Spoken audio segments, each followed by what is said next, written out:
네, 오늘은 하이델베르크 교리문답 주의 날 제36주일입니다. 99문답과 100문답입니다. 찬송의 책 499쪽입니다.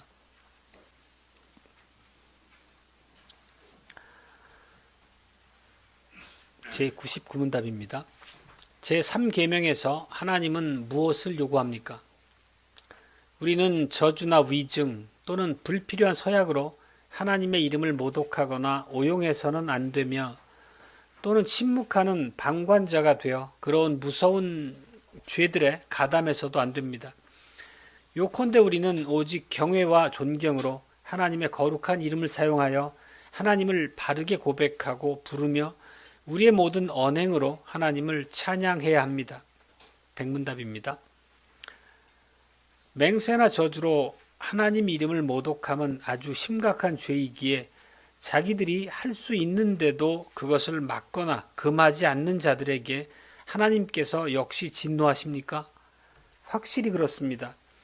이는 하나님 이름을 모독하는 것보다 하나님의 진노를 촉발케 하는 더 큰 죄는 없기 때문입니다. 그것이 하나님께서 이 죄를 사형으로 벌하신 이유입니다.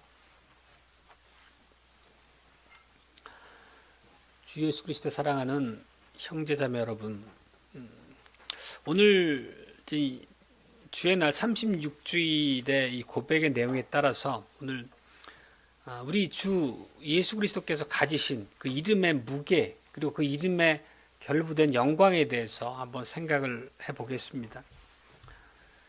이름은 단순한 그 소리로서 들려지는 음성, 그 이름, 그 호칭 이상의 의미를 갖는다는 것을 우리는 다 기억합니다.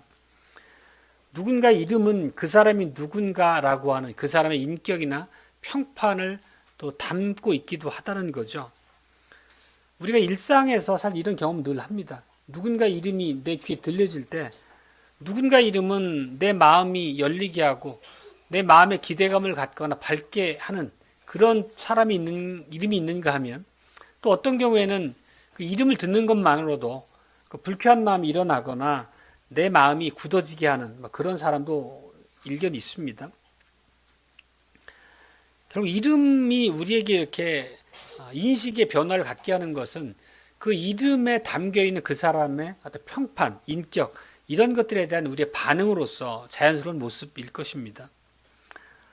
하나님의 이름도 이러한 기본적인 원리에서는 동일하다고 볼 수 있겠습니다. 하나님의 이름은 하나님께서 어떤 분이신가를 드러내는 이름이라는 거죠. 그래서 오늘 우리가 들은 이 3계명의 가르침처럼 하나님의 이름을 사용할 때 우리에게 매우 특별한 주의가 요구되는 것입니다. 3계명의 말씀을 다시 보면 이렇습니다. 너는 너의 하나님 여호와의 이름을 망령되이 일컫지 말라. 그리고 이런 또 경고가 따라 붙습니다. 나 여호와는 나의 이름을 망령되이 일컫는 자를 죄 없다 하지 아니하리라. 이 말씀에 담긴 의미가 결코 가볍지 않습니다. 하나님께서는 당신의 이름을 모독하고 남용하는 사람들에게 진노하신다는 것입니다. 그리고 그 잘못을 회개하지 않으면 주님께서 심판하신다는 의미입니다. 하나님의 이름은 사람의 이름이 그러하듯이 훨씬 더 하나님의 영광과 직결되어 있기 때문이죠. 하나님의 이름을 함부로 부른다는 것은 하나님의 영광을 훼손한다는 것에 다름 아닙니다.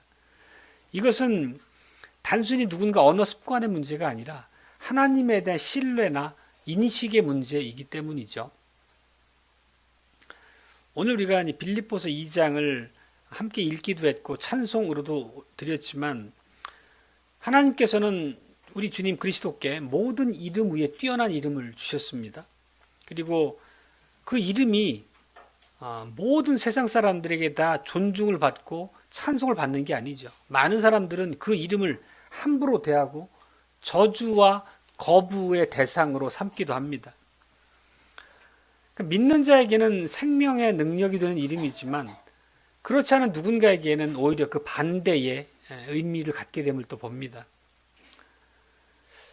오늘 설교 전체의 맥락은 이 거룩한 이름을 세상 사람들이 어떻게 악용하는지, 거부하는지, 그런 측면에서 살피기보다는 긍정적인 방향에서 이 이름을 어떻게 우리가 바르게 합당한 위치에서 사용하느냐에 대한 내용을 더 중심으로 살펴보겠습니다. 오늘 첫 번째 대지는 이렇습니다. 일부 사람들이 예수의 이름을 모독하는 이유에 대해서 한번 보겠습니다. 우리가 기억하건대 누군가를 이렇게 저주하거나 욕을 할 때 우리 주님의 이름이 아니라 뭐 바알이나 아세라나 몰렉이나 성경에서 우리가 흔히 듣는 그런 우상의 이름을 들어서 누군가를 저주하는 경우는 우리가 들어본 적이 없을 겁니다. 또 하나는 세상에는 수많은 종교가 존재하는데 그 다른 종교에서 높이는 그런 신적인 존재들을 우리 일상에서 저주의 말로 사용하는 것 역시도 우리 흔히 대하지 못하죠. 흔치 않습니다. 그런 경우는. 그러나 이상하게도 우리나라뿐만 아니라 어느 지역을 가더라도 예수 그리스도의 이름은 너무 쉽게 모욕당하고 또 저주의 표현으로 끌어다 쓰기도 합니다. 아무 생각 없이 아무렇지도 않게 지저스 크라이스트라고 하는 이름을 여러 가지 방식으로 감탄사처럼 때로는 욕처럼 사람들이 막 갖다 쓰죠. 너무나 흔하고 자주 들리는 얘기고 TV를 틀어도 그런 얘기를 듣지 않는 날이 별로 없을 만큼 매우 흔하게 우리 귀에 들려지는 그런 거죠. 그 영어권에서는 거의 뭐 관용어구라고 할 만큼 지저스 크라이스트라고 하는 말이 여러 가지 형식으로 모욕당하고 있습니다. 왜 그럴까요? 아이러니하게도 사람들이 다른 신들을 두려워하지 않는다는 것입니다. 다른 신들은 실제하지 않기 때문에 별로 그 앞에서 경각심을 갖지 않는다는 의미입니다. 존재하지 않는, 실제하지 않는, 능력이 없는 신들에게, 허위 신들에게 우리가 화를 내거나 모독할 이유를 느끼지 못하는 거죠. 반면에 예수 그리스도 이름은 다릅니다. 예수 그리스도의 이름은 믿지 않는 자에게 엄청난 위협이 되는 이름이기도 하다는 거죠. 그렇기 때문에 왜 그들이 예수 그리스도의 이름을 함부로 쓰는지에 대해서 우리가 아는 것은 매우 중요하겠습니다. 물론 단순히 무지와 습관 탓일 수도 있겠지만 많은 사람들이 또 자기가 살아가는 문화 속에서 그냥 익숙하게 주변 사람들로부터 듣고 하다 보니까 길들여진 면도 있겠지만 그것이 전부가 아니라는 것을 또 우리는 볼 수 있어야 됩니다. 예수님의 이름은 단순히 그냥 들려지는 글자, 우리 귀에 들려지는 음성으로서의 이름이 아니라 그 이름에 담긴 놀라운 의미가 있다는 거죠. 우리가 오전에 하나님의 말씀으로서 예수 그리스도의 이름을 부른 바에 대해서 요한복음 1장을 가지고 그 의미를 살폈던 것처럼 거기에 매우 엄중한 의미가 있습니다. 우리의 생명과 죽음을 가름하는 뜻이 그 이름 안에 있다는 거죠. 예수 그리스도의 이름은 그 이름 자체로서 그분이 누구신가를 드러내는 이름입니다. 그렇기 때문에 누군가에게 당신에게 있어 예수 그리스도는 어떤 분입니까? 누구입니까? 어떤 의미입니까? 라는 질문은 매우 중요한 질문이죠. 우리는 익히 이해하고 있는 바지만 그 이름에 대한 답이 우리의 생사를 가름하는 엄중한 의미가 있다는 것입니다. 이런 의미에서 볼 때 역설적이게도 사람들이 예수님의 이름을 모독하는 것은 그분께서 실제하는 강력한 권세요 능력이라는 반증이기도 합니다. 그 이름과 내가 관계하는 방식에 따라서 내 삶과 죽음이 가름되기 때문에 사람들은 이 본성적으로 그 이름, 그 권위 앞에 무릎을 꿇는 것이고 그 권위를 인식하지 않을 수가 없다는 의미이기도 합니다. 우리가 듣게 된 그리스도 이름이라고 하는 게 하나님이 우리 안에 내재해 두신 그런 이제 종교의 씨앗 같은 게 있다고 칼빈이 말씀했었죠. 그런 것처럼 그리스도의 이름은 본질적으로 우리의 죄성, 하나님 앞에서 우리의 책임 이런 것들을 일깨우는 그런 능력이 있다는 의미이기도 하다는 것입니다. 그래서 그 사람들은 그리스도를 거부하는 그런 행동의 일환으로 무시하기도 하고 가볍게 여기기도 하고 심지어 저주와 욕에 그 이름을 끌어다 쓰기도 한다는 것입니다. 그 모든 것은 예수 그리스도의 이름에 능력이 있고 그 이름의 영광과 위엄이 있기 때문에 오히려 그 반대 극단으로서 치닫는 모습으로서 그런 것들이 드러나게 된다는 뜻입니다. 성경에 보면 예수님의 이름이 가진 압도적인 위엄을 증언하는 그런 문맥들이 있습니다. 한 두어 곳 보면 요한복음 18장에 보면 그 겟세마네 동산의 이야기가 나옵니다. 그러니까 가룟 유다는 그 제사장의 군병들을 데리고 예수님을 잡으러 겟세마네 동산으로 오죠. 그때 예수님께서 그들에게 물었습니다. 너희가 누구를 찾느냐? 그러자 그들이 예수님께 나사렛 예수입니다 이렇게 말했죠. 그때 예수님께서 어떻게 말씀하셨습니까? 네로다, 나다. 그 말씀 한마디만 하셨습니다. 근데 그 말씀을 하신 순간 그들이 어떻게 반응했습니까? 뒤로 물러나서 땅에 주저앉아 버렸습니다. 예수님께서는 너희들이 찾는 예수 그리스도가 나다라고 하는 그 말씀을 한마디 하셨을 뿐이지만, 인정 한마디 하셨을 뿐이지만 그들은 그 권위 앞에 칼을 들고 있음에도 불구하고 땅에 무릎 꿇는 모습을 보게 된다는 거죠. 그러니까 본성적으로 예수 그리스도란 이름 앞에 있는 그 권위 앞에 그들의 반응이 그러했다는 뜻입니다. 또 사도시대에도 그런 일들이 많이 발생을 하죠. 한 가지 보면 예수님께서 승천하신 이후의 일입니다. 베드로와 요한이 이제 나면서부터 걷지 못했던 그 안전뱅이를 예수 그리스도의 이름으로 낫게 한 그런 이제 역사가 있었죠. 사도행전 4장 7절인데 이것은 이제 사내들인 그 통치자들이 물은 그 물음에 대한 질문으로 제자들이 했던 말씀입니다. 너희가 무슨 권세와 네 이름으로 이 일을 행하였느냐? 이런 물음에 이제 이렇게 답합니다. 사도행전 4장 10절입니다.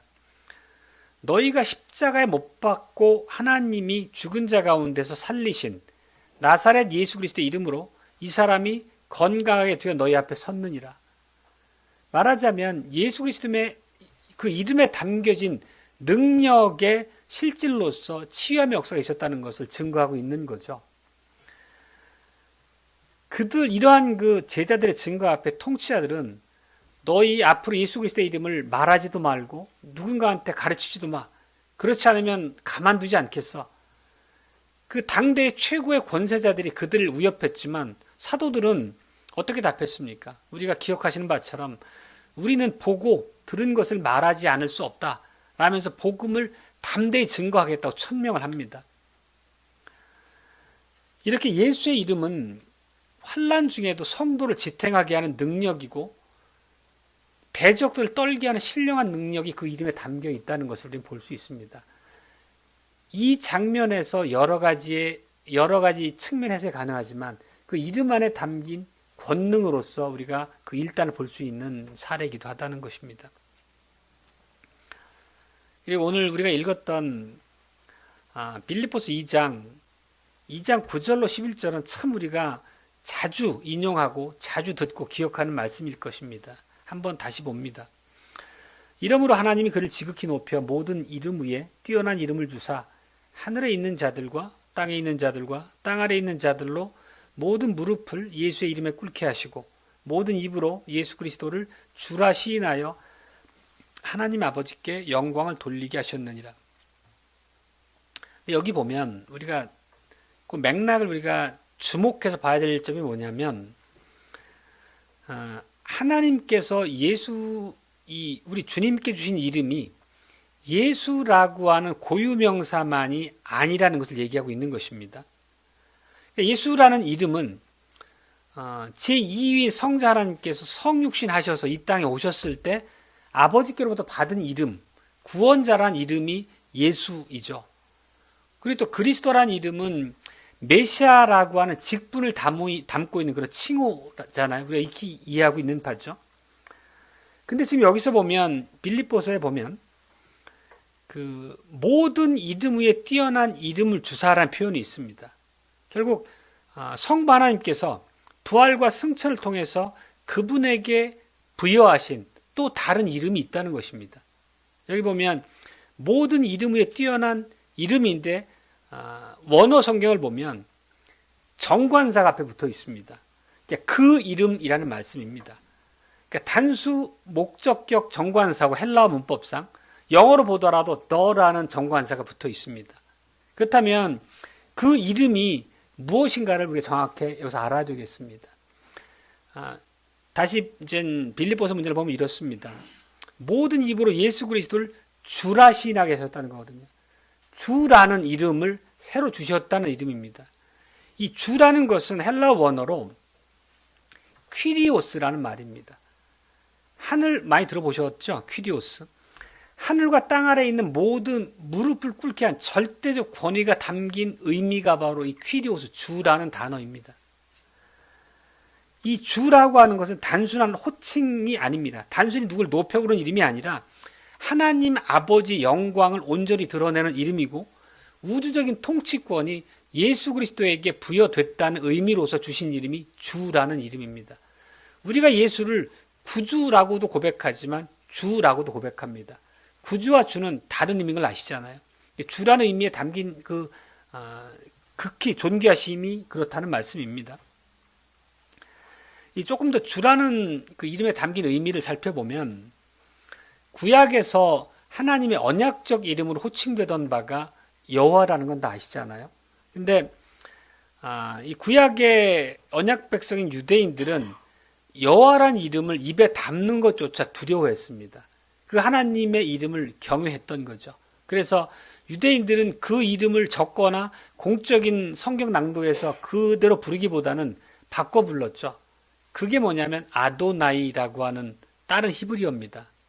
전에도 한번 드렸던 말씀인데, 근데 그 구약의 성경 히브리어로 기록되어 있잖아요.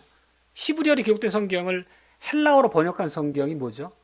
70인역이라고 하는 성경이거든요. 근데 70인역의 헬라어를 보면 이 여호와라는 이름이나 아도나이라고 하는 구약의 그 언약의 하나님 여호와를 가리켰던 칭호가 뭐냐면 70인역에서 퀴리오스란 단어입니다. 그리고 신약 성경에서 예수님을 주라고 고백할 때 기록한 그 단어가 퀴리오스라는 거죠. 그게 무엇을 의미하겠습니까? 결국 예수 그리스도께서 참 주권자이시고 창조주이시고 만물을 다스리시는 여호와이시라는 것을 공히 얘기하고 있는 거죠. 그러니까 삼위 하나님 한 위격이시고 하나님의 본체시라는 말씀을 이 표현에서도 볼 수 있음을 말씀드리는 것입니다. 그리고 이 빌립보서 오늘 읽었던 2장 말씀은 이사야서 45장에 이미 이사야가 예언한 내용을 그대로 인용해서 표현하고 있는 것에 다름이 아닙니다. 그 이사야서는 거기에 보면 이제 여호와께서 모든 민족들에게 내게 나와 나를 예배하라라고 부르시는 문맥에서 이런 말씀이 있습니다. 23절 말씀인데 내게 모든 무릎이 꿇겠고 모든 혀가 맹약하리라. 즉 모든 열방이 주님 이름 앞에 나와서 주님 이름 앞에 무릎을 꿇고 맹약한다라고 하는 여호와 하나님의 말씀을 이사야 선지자를 통해 하고 계신 말씀이거든요. 이 말씀을 우리가 금방 빌립보서 2장에서 읽었던 말씀과 동일한 표현임을 알 수 있습니다. 이런 것들 맥락에서 구약에서 여호와 하나님께 적용됐던 말씀이 신약 빌립보서 2장에서 그리스도께 적용된 것과 동일하다는 거죠. 다시 말하면 지금 이런 말씀에서 제가 변증해서 말씀드리고자 하는 바는 예수 그리스도는 곧 여호와이시다라는 말씀을 드리고자 하는 것입니다. 언약의 하나님의 다름 아니시라는 거죠. 그러니까 구약의 여호와라는 이름이 영광과 권능을 가지고 계신 만유의 주제이셨잖아요. 동일한 영광과 권능과 존귀가 예수 그리스도의 이름에 있다는 말씀입니다. 그래서 우리가 그 주님의 이름을 함부로 쓴다는 것은 엄청난 신성 모독이 되는 것이죠. 그리고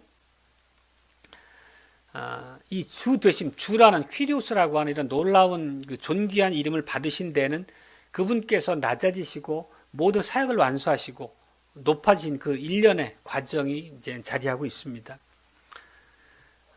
성경은 이렇게 말합니다. 요한일서 3장 8절을 보면 하나님의 아들이 나타나신 것은 마귀의 일을 멸하려 하십니다. 그리고 또 그 승리의 결과로서 골로새서 2장 15절에서 이렇게 얘기합니다. 정사와 권세를 무장 해제시키시고 승리하셨다 이렇게 얘기합니다.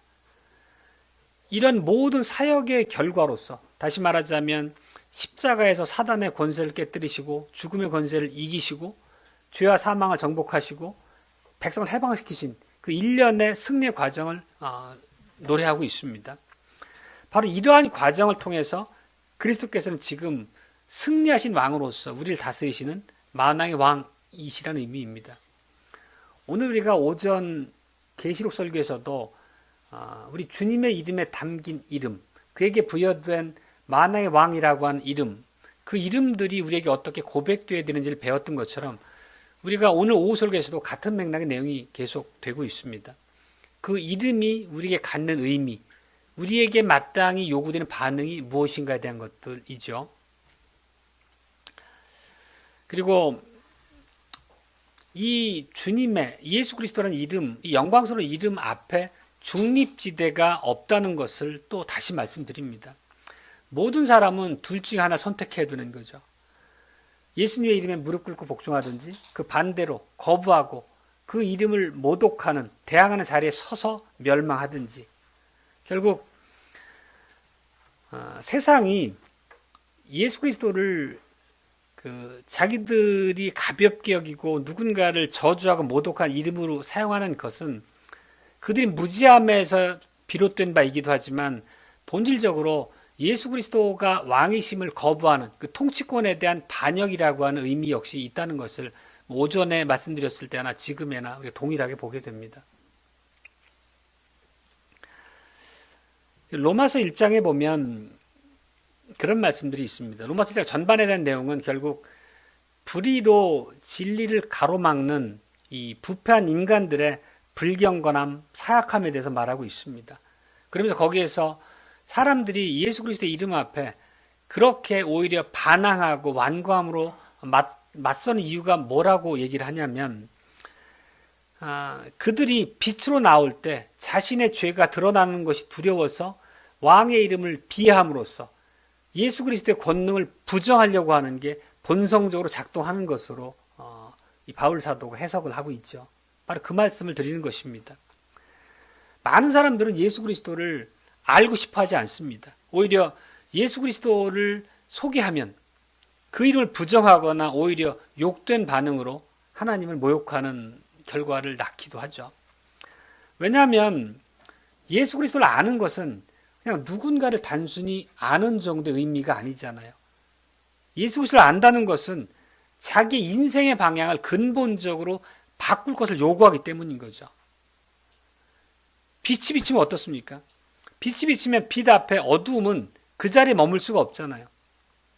빛이 비치면 그냥 빛을 받아들이고 밝음의 일부가 되거나 빛을 피해서 다른 곳으로 숨을 수밖에 없는 거죠. 그런 반응이 죄인들에게 나타나는 반응으로 이 바울 사도가 비유적으로 해설하고 있다는 뜻입니다. 그러니까 이런 것들을 볼 때 그들이 이렇게 예수님을 이름을 가볍게 여기고 모독하고 심지어 욕되게 할 때 이런 모든 것들의 반응의 그 근간에 있는 것이 어떤 것인가를 우리가 이해해야 되겠습니다. 그렇다면 이와 관련해서 우리에게 요구되는 바도 명확하다는 거죠. 세상 사람들이 우리 주의 이름을 가볍게 여길 때, 그 이름을 모욕할 때, 우리가 그들이 쓰는 그 용어를 수수방관하거나 그들이 저속하게 주님의 이름을 사용하는 방식에 우리가 동조해야 되겠습니까? 그렇지 않다는 거죠. 우리는 반면에 경외함으로 주님을 대해야 되는 것이고 반대로 그들과 같은 맥락에서 그들의 입장을 동조하거나 그들의 예수님의 이름을 남용하고 오용하고 모독하는 것에 우리가 동조한다면 그것은 하나님께 향한 반역이라는 것을 오늘 신앙 고백이 명백하게 말씀하고 있죠. 우리는 범사에 예수 그리스도를 우리 주 그리고 우리의 왕으로 인정하라는 것을 요구받습니다. 그게 하나님의 백성에게 마땅히 요구된다는 것을 반복해서 듣고 있습니다. 그것은 우리의 말뿐만 아니라 우리의 삶을 통해서도 고백되어야 될 우리의 신앙의 핵심인 거죠. 그러니까 둘째 대지는 예수 그리스도의 이름을 고백하는 이유에 대해서입니다. 우리들은 하나님의 각별하신 은혜 안에서 하나님의 말씀을 진리로 깨닫고 우리의 믿음의 근간을 삼고 그 말씀 그대로 진리임을 고백하는 자들입니다. 우리가 이렇게 예수 그리스도를 우리의 주라고 고백하는 이유가 무엇인가요? 그거는 오전에 이제 인격적 말씀과 사역적 말씀을 구분해서 드렸던 것처럼 우리 예수 그리스도께서 하나님이시라고 하는 것도 믿는 것이고 또 그분께서 실제 우리를 위해서 행하셨던 놀라운 사역의 결과로서 성경에 기록된 바 사역적 말씀도 진리로 고백한다는 의미입니다. 예수님이 우리한테 행하신 바, 또 우리에게 약속하신 바가 명백하게 한 점의 착오도 없이 우리에게 구현될 것이라는 것을 확신하기 때문에 그 주님의 이름 앞에 모든 무릎을 꿇고 우리들이 그분의 존귀와 영광을 높이는 거죠. 오늘 읽은 빌립보서 2장은 그리스도의 사역을 이제 두 단계로 얘기하죠. 흔히 우리가 낮아지심, 높아지심 이렇게 얘기하는 거죠. 그래서 오늘 읽은 전반부에 보면 6절로 8절 부분은 이제 낮아지심에 대해서 얘기를 하는 거예요. 그 부분은 뭐 하나님의 본체셨지만 모든 특권과 영광을 비우고 종의 형체로 오셨다. 그리고 그분이 십자가에서 피 흘려 죽으심으로 성부 하나님의 명령 앞에 죽기까지 순종하셨다. 그리고 그 결과가 우리의 모든 죄가 도말된 것이고 하나님과 우리 간의 화목이 회복된 것을 얘기하고 있습니다. 그렇지만 그것이 예수 그리스도 인격적 말씀이신 우리 주님의 사역의 끝이 아니었던 거죠. 다시 일어난 존귀하게 되심을 얘기하는 거죠. 그게 9절로 11절 말씀이죠. 오늘 몇 번 읽는 다시 한번 보겠습니다. 앞에서 해설한 바가 있으니까 조금 더 하나하나 문구를 집중해서 들을 수 있겠습니다. 이름으로 하나님이 그를 지극히 높여 모든 이름 위에 뛰어난 이름을 주사 하늘에 있는 자들과 땅에 있는 자들과 땅 아래에 있는 자들로 모든 무릎을 예수의 이름에 꿇게 하시고 모든 입으로 예수 그리스도를 주라 시인하여 하나님 아버지께 영광을 돌리게 하셨느니라. 이 말씀의 결론은 이제 그리스도께서 높아지셨고 성부 하나님 우편 보좌에 앉으셨고 만유를 다스리시는 만왕의 왕이 되셨다라고 하는 선포와도 같은 말씀입니다. 그렇지만 세상은 여전히 주님의 이름을 인정하지 않는 것을 우리가 보게 됩니다. 예수의 이름 앞에 빌립보서 2장에 선언된 말씀처럼 그 무릎을 꿇지 않고 완고함으로 대적하는 자들이 여전히 있습니다. 그렇지만 우리는 예수 그리스도를 주로 고백하는 자들로서 마땅히 그분의 구속사역에 대한 성격을 깊이 이해하고 그 말씀을 진리로 고백하면서 우리에게 그 놀라운 은혜를 베푸신 그분의 이름 앞에 영광과 존귀를 올려드려야 되겠습니다. 우리가 찬송으로도 빌립보서 2장을 드렸습니다. 함께 불렀던 찬송 23장이 빌립보서 2장의 내용을 가사라고 있지 않습니까? 우리가 예수 그리스도의 이름을 합당하게 사용한다는 의미가 뭘까요? 그러니까 세상은 예수 그리스도의 이름을 오히려 그 어둠이 빛을 싫어하고 빛을 피하고 그런 방식으로 반응하는 것과 달리 우리는 오히려 빛 가운데 나와서 빛의 일부가 되었습니다.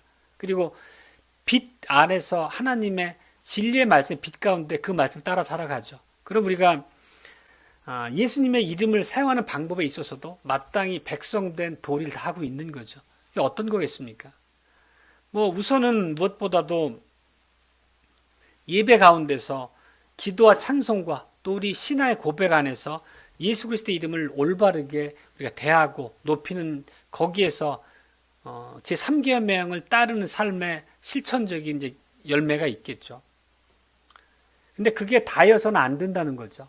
늘 말씀드리는 바이지만 문제는 우리가 주님의 이름으로 모인 이 회집의 자리에서뿐만 아니라 이제 각자 돌아가서 살게 되는 삶의 현장에서 하나님의 이름을 우리가 어떻게 대하는 문제 역시 우리에게 선명한 언약 백성다운 언약 백성의 태도를 요구한다는 것을 우리가 늘 말씀 안에서 돌이키게 됩니다. 우리가 같은 말씀을 자주 듣는 것이 결코 우리에게 지루함으로 느껴져서는 안 되겠습니다. 우리는 얼마나 부족한지 연약한지 잘 알고 있습니다.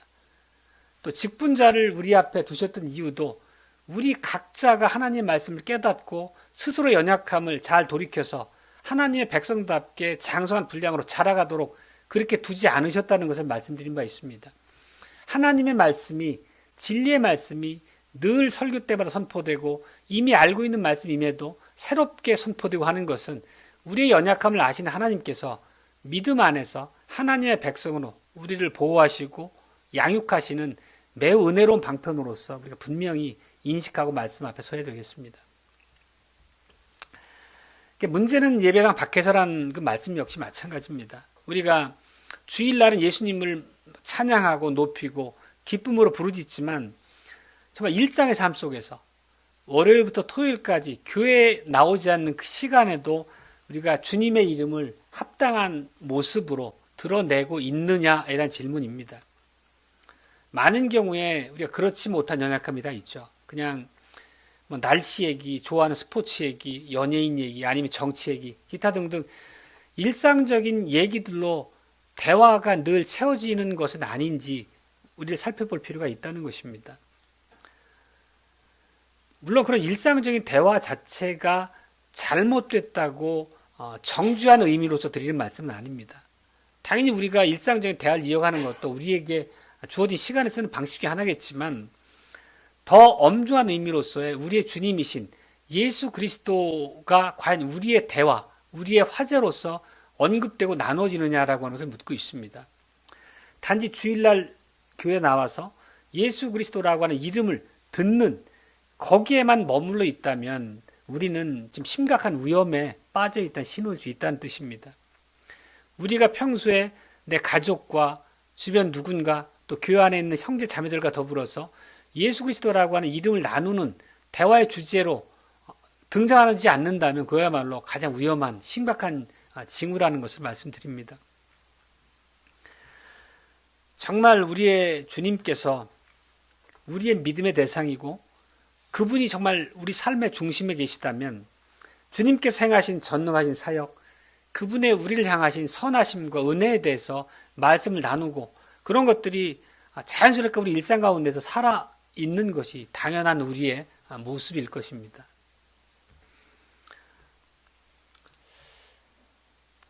그리고 우리가 오전에 들었던 말씀 중에 그런 표현이 있었습니다.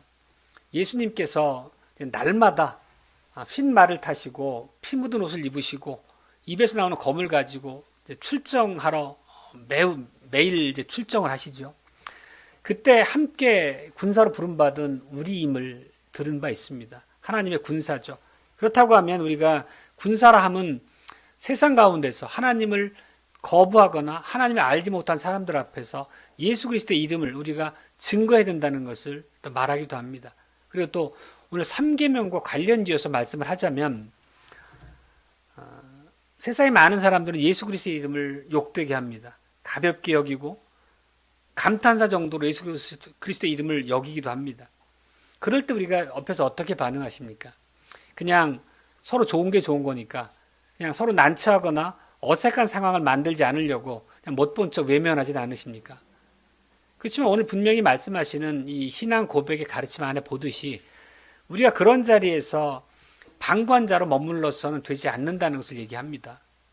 주님의 이름이 모독당하고 주님의 이름이 가벼이 여겨지는 그런 자리에서 우리가 방관자로 그냥 서게 된다면 그것은 우리가 그냥 가벼운 것이 아니라 그 죄에 동참하는 결과라는 것을 오늘 고백은 얘기하고 있죠. 그래서 오늘 그 3계명의 훈계 안에서 우리가 적극적으로 해석을 한다면 그렇게 누군가가 주님의 이름을 가벼이 여기고 모독할 때 오히려 우리는 그런 자리에서 우리가 주님의 이름을 증거하는 기회로 삼아야 된다는 게 오늘 신앙 고백이 우리에게 적극적으로 요구하는 바입니다. 우리 그들에게 얘기해 두겠습니다. 당신은 예수의 이름을 왜 그렇게 사용하십니까? 당신은 예수 그리스도가 누구신지 아십니까? 그러니까 정중하게 그들에게 묻는 것이 우리에게 요구되는 태도라는 것을 오늘 고백이 말씀하고 있는 거죠. 그들을 반박하고 그들과 언쟁하라는 의미로서가 아니라 사람이라면 인생에서 마주대해야 될 가장 중요한 순간이 사실은 복음을 대하는 순간이죠. 그들의 귀에 복음이 들려지는 순간이야말로 은혜의 역사가 임하고 있는 그 반응에 따라 생사가 가름되는 참으로 은혜 순간이기도 하고 위험한 순간이기도 하다는 거죠. 그런 가장 중요한 질문을 그들 앞에 선언한다는 거, 선포한다는 거, 인간적인 논리로 설득이 아니라 진리의 사실 자체를 객관적으로 그들 앞에 선언한다는 것 자체가 우리에게 요구되는 신앙적 용기라는 것을 말씀하고 있습니다. 이것이 왜 그렇게 중요한지를 우리가 말씀 통해 보면 이렇습니다. 로마서 10장 9절 말씀인데 바로 예수 그리스도가 누구인지에 대한 본인의 대답이 영원한 운명을 가른다는 말씀을 담고 있는 내용이에요. 내가 만일 내 입으로 예수를 주로 시인하며 또 하나님께서 그를 죽은 자 가운데서 살리신 것을 내 마음에 믿으면 구원을 얻으리라. 우리가 너무 잘 기억하는 말씀이죠. 이 말씀은 그렇지만 그 반대의 경우도 명백하게 선언하고 있음을 우리가 깨달아야 되겠습니다. 입으로 예수를 주로 시인하지 않고 오히려 그 반대로 고백을 거부하고 이름을 모독하는 자들에게 예비된 심판이 있음을 함께 얘기하고 있는 거죠. 그래서 우리가 가족에게, 지인에게 그들이 예수 그리스도 앞에 무지한 행동을 할 경우에 또 그들이 관심이 없어 할 때에 우리가 마땅히 해야 될 행동이 뭘까 하는 것을 다시 한번 생각하게 됩니다. 주님은 예수 그리스도를 구주로 고백하지 않는 자들 아니면 무지 가운데서라도 예수 그리스도의 이름을 모독하고 그 이름을 가벼운 감탄사 정도로 여기고 그런 자들에 대해서 무시무시한 심판 임할 것을 성경에서 도처에서 우리에게 선언하고 가르칩니다. 예수님께서 하셨던 말씀 중에 이런 부분이 있습니다. 이 말씀은 십자가를 지고 골고다 언덕으로 오르는 예수님을 향해서 많은 여자들이 애곡하는 장면이 나오죠. 그때 예수님께서 그 여인들을 바라보면서 하셨던 말씀입니다. 누가복음 23장 28절로 29절 말씀인데요. 예루살렘의 딸들아 나를 위하여 울지 말고 너희와 너희 자녀를 위하여 울라. 보라 날이 이르면 사람이 말하기를 수태 못하는 이와 해산하지 못한 배와 먹이지 못한 젖이 복이 있다 하리라. 예수님께서는 지금 무슨 말씀을 하고 계신 것입니까? 나를 십자가에 못 박는 저 수많은 군중들의 그 무지와 반역이 어떠한 엄청난 진노의 형벌로 처해질지를 얘기하고 계신 거잖아요. 그러니까 주님을 거역한 자들에게 임할 하나님의 진노가 얼마나 무시무시한지를 그 여인들에게 일깨움으로 너희들이 신앙 안에서 바로 서고 너희 자녀들을 신앙으로 양육하라고 하는 그 놀라운 경고와 훈계의 말씀을 주심에 다름 아님을 우리가 깨달아야 되는 것입니다. 우리가 최근에 봤던 계시록 말씀을 보더라도 그런 두려운 심판에 대한 얘기를 하고 있습니다. 6장 16절인데요. 6장이면 인해재앙의 그 말씀 부분입니다. 산과 바위에게 이르되 우리 위에 떨어져 보좌에 앉으신 이의 얼굴에서와 어린 양의 진노에서 우리를 가리우라. 그러니까 심판의 주님을 목도한 자들이 두려움에 빠져가지고 산이 내 앞에 무너져서 예수 그리스도 얼굴에서 날 가리우라고 얘기할 정도 얼마나 두려우면 그런 반응을 보이겠습니까? 이런 말씀들이 결코 그냥 문자적으로 우리가 죽은 것처럼 우리 시야에서 사라져서는 되지 않겠습니다. 주님의 이름을 욕설한 자들이 맞게 될 비참한 현실이 얼마나 엄중한지를 성경에서 가르치고 있는 거죠. 주님께서 친히 말씀하셨을 뿐더러 많은 사도들의 입을 통해서도 성경 안에 기록을 하고 있습니다. 많은 사람들이 그리스도를 거부합니다. 그 이름이 아무것도 아닌 듯하지만 그것은 오히려 그리스도의 이름 안에 존귀가 있고 능력이 있는 것에 대한 반증이고 반작용으로서 나온 태도임을 앞에서 살핀 바가 있습니다. 그들이 주님 앞에 범했던 모든 죄에 대해서 머지않아서 예수 그리스도의 이름 앞에 무릎을 꿇게 될 것이고 그에 마땅한 형벌로 처벌을 받게 될 것입니다. 앞에서 봤던 이사야의 예언이나 또 그 예언을 인용해서 했던 빌립보서 2장 바울의 선포에서나 모든 만물이 예수 그리스도의 이름 앞에 무릎을 꿇고 그분을 주라 시인할 날이 있게 될 것입니다. 백성들도 그분을 주라 부르겠지만 심판당할 유기자들 역시도 그분의 왕권을 고백하고 인정하지 않을 수 없는 날이 이르게 된다는 것을 말씀드리는 것입니다. 계시록 5장은 그 영광스러운 그 모습, 광경을 이렇게 묘사하고 있습니다. 하늘에 있는 천사들뿐만 아니라 모든 피조물이 주님의 이름을 고백하게 된다는 그런 내용입니다. 계시록 5장 5절입니다.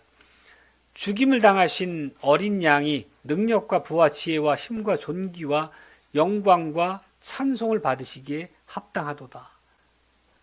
또 13절에 보면 이렇습니다.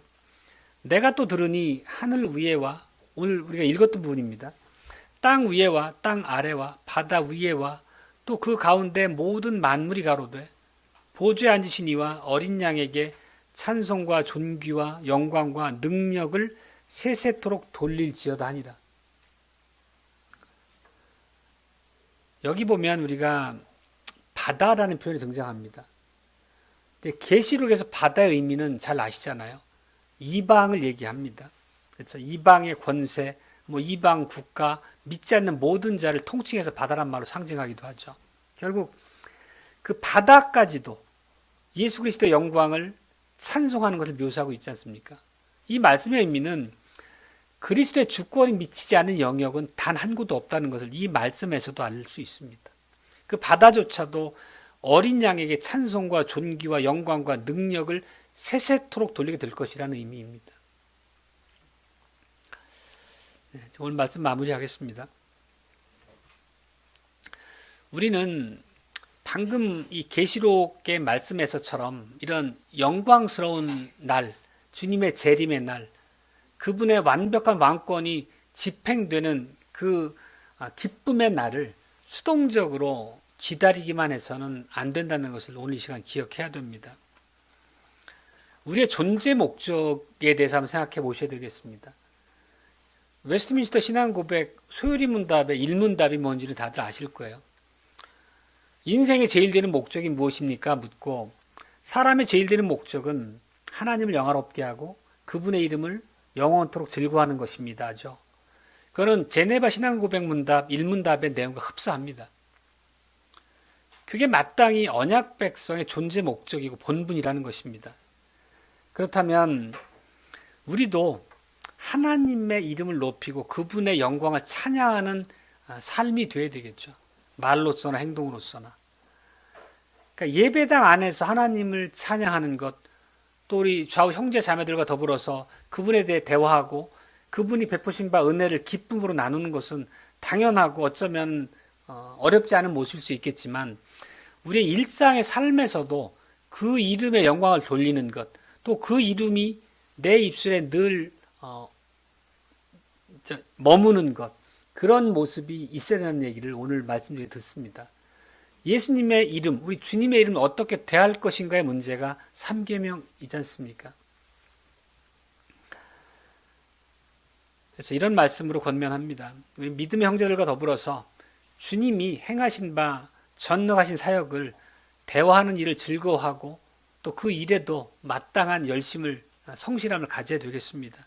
뿐만 아니라 불신의 이웃들이, 불신의 가족들이 우리 주님의 이름을 남용하거나 가벼이 여길 때, 그 이름을 농담처럼 사용을 할 때 우리 침묵해서는 되지 않겠습니다. 침묵해서 안 되고 그건 오히려 그들의 죄에 동조하는 것에 다름이 아님을 말씀드린 바 있습니다. 오히려 그 이름의 의미를 선포하고 그 이름에만 참된 생명과 소망이 있음을 그들에게 일깨워야 되겠죠.